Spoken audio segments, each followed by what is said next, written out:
గనక మీరు ఇదే ఉత్సాహం, ఇదే శక్తి గత ఎన్నికల్లో ఎలా ఇచ్చారో పాలనలో కూడా మీరు అదే గనక ఇవ్వగలిగితే, అదే భరోసా గనక మీరు చూపించగలిగితే, ఈ మనకి వలసలు లేని ప్రకాశం జిల్లాని నేను కోరుకుంటున్నాను. సమృద్ధిగా నీరు లభించే ప్రకాశం జిల్లాని కోరుకుంటా ఉన్నాను. దానికి కావాల్సిందల్లా మీ ఆశీర్వాదాలు కావాలి, మీ అండదండలు కావాలి.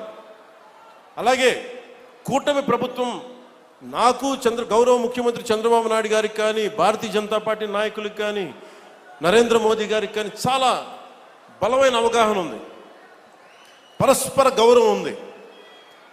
ఎవరు ఏమి కాంట్రిబ్యూట్ చేశారో మాకు చాలా క్లారిటీ ఉంది. కానీ అది ఈ రోజున అది పంచాయతీ స్థాయికి దాకా వెళ్ళాలి.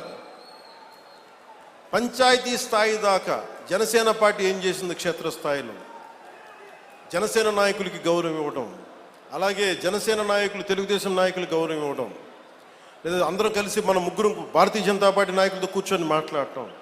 సమస్యలు వస్తాయి, ఒక్కోసారి ఇబ్బందులు ఉంటాయి, కానీ వాటిని అధిగమించి ముందుకు వెళ్ళటమే మన లీడర్షిప్ క్వాలిటీ. అందుకని దయచేసి అందరం, నాకు గౌరవ ముఖ్యమంత్రి నారా చంద్రబాబు నాయుడు గారికి కానీ పదే చెప్తా ఉన్నాను. దేనికి చెప్తున్నానంటే, ఇంకొకళ్ళు వస్తారని భయం లేదు మాకు, వాళ్ళు రారని మాకు తెలుసు. కానీ ఒక పని చేసేటప్పుడు రోజు లాక్కుంటా, పీక్కుంటా, లాక్కుంటా, తిట్టుకుంటా, అంటే ఒక సామెత ఉంటుంది కదా, తల్లిదండ్రులు తిట్టుకుంటా లేస్తే పిల్లలు కొట్టుకుంటా లేస్తారు. అలాగా నాయకులు ఎప్పుడు పరస్పరం తిట్టుకుంటా, ఒకళ్ళు పొడుచుకుంటా ఉంటే వేదిక పైన నాయకులకు కానీ, రాష్ట్ర స్థాయిలో ఉన్న నాయకులందరికీ కూడా మా అందరి బాధ్యత, మీరు మా మీద భరోసా పెట్టారు. మీరు లేకపోతే 151 సీట్స్ అవుట్ ఆఫ్ 175 ఎలా వస్తాయి? 94% స్ట్రైకింగ్ రేట్, 93% కూటమికి, జనసేనకి 100% స్ట్రైకింగ్ రేట్. ఇవన్నీ ఎందుకు ఇచ్చారు? నేను పదే సభలు ఇదే చెప్తున్నాను, కూటమికి కూడా ఇదే చెప్తున్నాను, కూటమి నాయకులందరికీ కూడా. దయచేసి దీన్ని ఒకళ్ళు ఎక్కువ ఒకళ్ళు తక్కువ కాదు, అందరం చాలా అవసరం, ఒకళ్ళకొకళ్ళు అందరం చాలా అవసరం. నేను గతంలో కూడా చెప్పాను, గౌరవ ముఖ్యమంత్రి గారిని లాస్ట్ టైము గత ప్రభుత్వం ఆయన జైలు పాలు చేసినప్పుడు కొద్దిమంది జనసేన పార్టీకి సంబంధించిన మద్దతుదారులు ఏదో మాట్లాడితే, తెలుగుదేశం పార్టీని దయచేసి అలా బలహీనంగా చూడకుండా, చాలా బలమైన పార్టీ, దాన్ని గొడవ పెట్టకండి, అలా ఇంత నేను గౌరవించాను. అంటే మీకు అడ్వర్సిటీ రివీల్స్ ట్రూ క్యారెక్టర్ అంటాం. ప్రతికూలత పరిస్థితుల్లో మీరేంటి, ప్రతికూల పరిస్థితుల్లో నీ సత్తా ఏంటి, అది కదా.